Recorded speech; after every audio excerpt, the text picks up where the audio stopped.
Әй адам баласы! Сондай, сендерді де, сендерден бұрынғыларды да жаратқан Раббыларыңа құлшылық қылыңдар, тақуа болуларың үшін. Ол сондай Алла, сендерге жерді төсеніш, аспанды бір құрылым етіп жаратты. Әрі көктен жаңбыр жаудырып, сол арқылы сендер үшін әртүрлі өсімдіктен ризық шығарды. Сондықтан, біле тұра Аллаға ешкімді серік етіп теңестірмеңдер. Аспандар мен жердің билігі Аллаға тән екенін білмедің бе?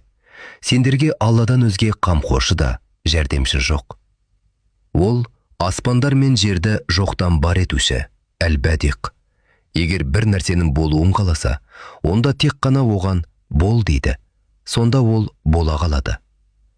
Ақиқатында, көктер мен жердің жаратылуында, түн мен күннің ауысуында, адам баласына пайдалы нәрселермен теңіздер жүзетін кемеде және Алланың аспаннан жаңбыр жаудырып, жер өлгеннен кейін онымен жандандыруында, әрі онда әртүрлі жануарларды таратуында және желдердің алмасуында, көк пен жердің арасындағы бағынышты бұлтты басқаруында.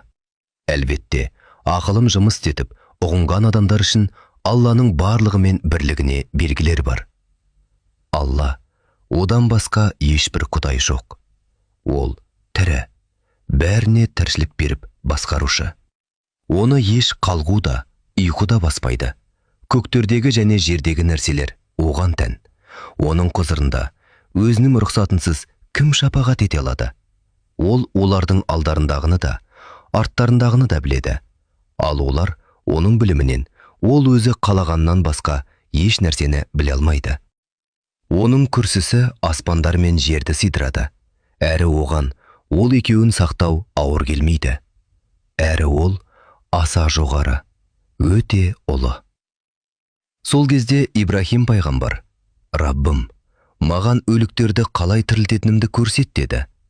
Алла, маған сенбейсің бе деді. Ибрахим, әрине сенемін, бірақ жүрегім орнықсын деді.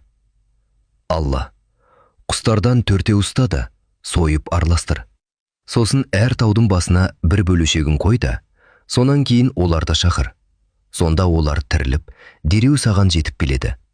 Күдіксіз, Алланың өте үстем, хикмет иесі екенін біл деді.